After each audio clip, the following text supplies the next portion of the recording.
Assalamualaikum warahmatullahi wabarakatuh. Hai teman-teman, kembali lagi di channel saya.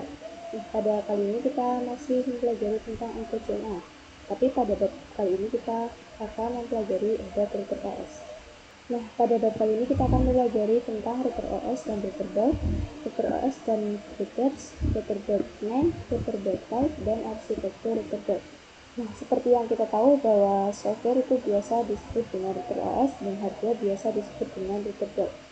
Jadi router OS ini vendor dari Mikrotik.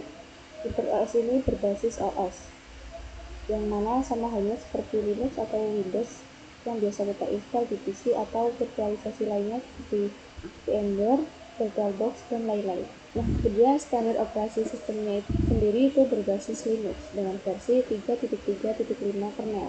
Lalu kenapa router OS itu dapat kita install di PC? Karena tujuannya agar kita bisa mengcustom mulai dari prosesornya berapa, RAM-nya berapa, dan lain-lain. Selain itu juga jika ada kendala seperti petir atau yang lainnya, maka router OS itu hanya diperbaiki pada part yang rusak saja. Namun jika router itu harus diperbaiki secara menyeluruh atau semuanya. Selain itu juga, fitur-fitur yang ada pada router OS ini lebih baik daripada yang ada pada router box jika kita install di PC atau virtualisasi yang lainnya. Di sini kita bisa cari berbagai macam jenis router OS.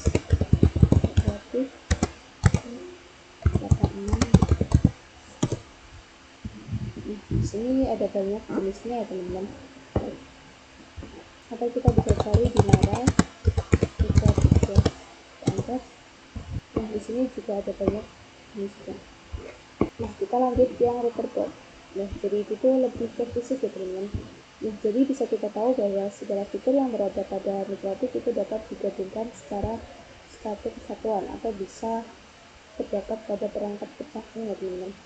Jadi router board ini digunakan untuk menjalankan sistem operasi router OS.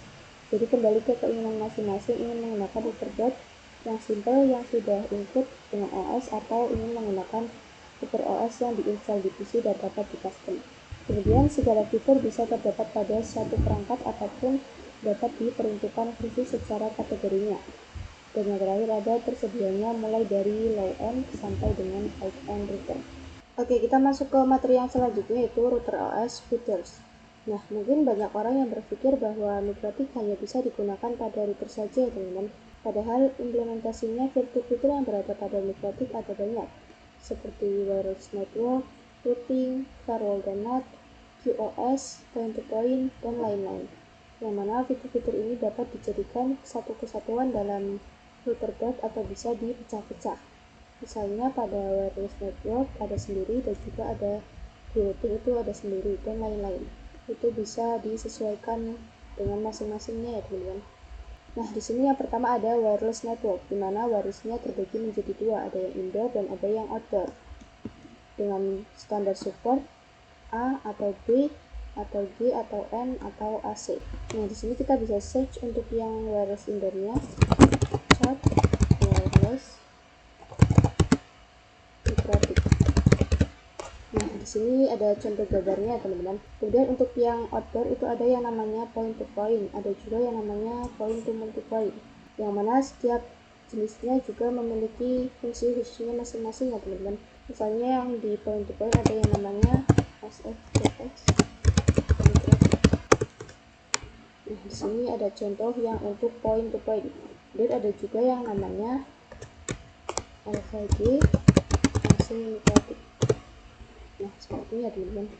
Kemudian untuk yang point to multipoint ada yang namanya Dynadis Mikrotik.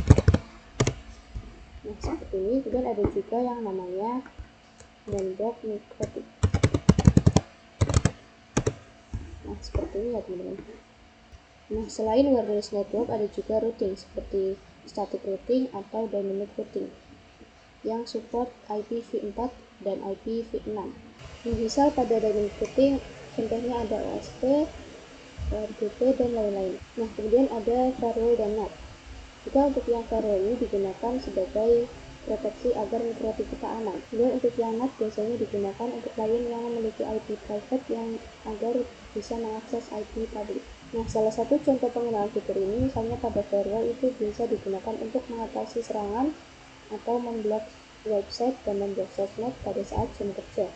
Dan kalau untuk yang NAT biasa digunakan untuk mentranslate IP private ke IP public, kemudian dari IP public ke IP private. Kemudian ada QoS atau Quality of Service atau Bandwidth Management, yang bagaimana mikrotip kita sudah diatur untuk menghitung bandwidth yang dibutuhkan. Misalnya pada PC gaming, bandwidth yang dibutuhkan itu berapa, atau pada PC untuk kerja dan lain-lain. Kemudian ada yang namanya point-to-point tunneling. Contohnya ada PPTP, PPPoE, SSTP, OpenVPN. Ini biasa digunakan untuk PC kita yang di remote secara jarak jauh. Nah, kemudian ada user management. Di sini ada DHCP atau proxy. Ini digunakan agar kita mendapatkan IP address secara otomatis. Kemudian ada hotspot atau radius dan lain-lain. Nah, misalkan kita menyalakan hotspot, kemudian ada klien yang ingin connect ke hotspot kita, maka kita berikan portal autentifikasi berupa password. Nah, kemudian yang terakhir ada proof. Jadi mikrotip kita bisa digunakan untuk bandwidth test, search, mapping, NRTG, dan lain-lain. Atau bisa cek pada website di bawah ini ya teman-teman. Jadi intinya mikrotip itu adalah sebuah router yang menghubungkan jaringan tertentu dengan jaringan yang lain dengan berbagai macam fitur-fitur yang lainnya juga, baik yang digabungkan secara satu kesatuan dalam satu perangkat atau berada dalam perangkat yang terpisah ya teman-teman. Oke, kita masuk ke materi yang berikutnya, yaitu router.name. Jadi pengkategorian nama pada perangkat router mikrotip berdasarkan 3 kategori. Yang pertama ada symbol name, yang kedua ada word atau kata, dan yang ketiga ada exceptional name. Nah, kita bahas yang pertama ada symbol name. Nah, di sini ada RB751. Nah, RB ini adalah router dot, kemudian yang 7 ini sebagai seri atau kelas router, yang 5 ini sebagai jumlah port Ethernet, dan yang 1 sebagai jumlah slot ini PCI atau wireless. Kemudian ada juga yang menggunakan word atau kata, misalnya ada Omnitic, Growth, SXT, LHG, dan lain-lain. Kemudian yang ketiga ada exceptional naming. Nama disederhanakan dan disesuaikan dengan tahun pengembangan dan biasanya Ethernetnya lebih dari 9 port. Ini contohnya ada RB600, 800, 1000, 1100, dan lain-lain. Nah, di sini kita bisa search RB600 mikrotip.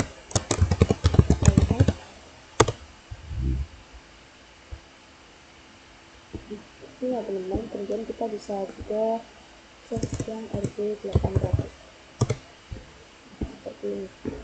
Oke, kita masuk ke materi yang berikutnya, yaitu router tipe. Nah, sebelumnya kan kita sudah tahu itu apa yang dinamakan RB. RB itu adalah router dot, dan 9 ini sebagai series, 5 sebagai Ethernet, 2 sebagai wireless. Kemudian UI ini itu sebagai tipe dot. Nah, di sini ada strip, 5AC, TNG.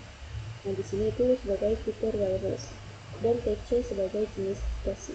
Nah, jadi jika teman-teman memiliki router dot, kemudian di belakangnya ada kode-kode seperti ini, teman-teman bisa sesuaikan dengan kode yang di sini. Ada misal U sebagai support port USB, kemudian A sebagai memori lebih tinggi dan level lisensi lebih tinggi, dan lain-lain.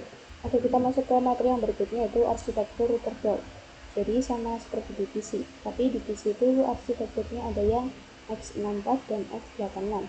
Tapi kalau yang pada router dot ini lebih banyak, ada yang NIP-SDE, SNIPS, TIE, TPC, dan lain-lain. Jadi arsitektur router dot dibedakan berdasarkan jenis dan kinerja prosesor. Kemudian software atau OS untuk setiap arsitektur berbeda. Ini untuk melihat arsitektur mikrotip lebih lengkap, teman-teman bisa ke website https://mikrotip.com download. Oke, mungkin cukup sekian materi yang dapat saya sampaikan dari bab ini. Apabila ada kesalahan kata, saya mohon maaf. Kita kembali lagi di materi berikutnya. Terima kasih. Wassalamualaikum warahmatullahi wabarakatuh. Yeah, Bobby Valentino.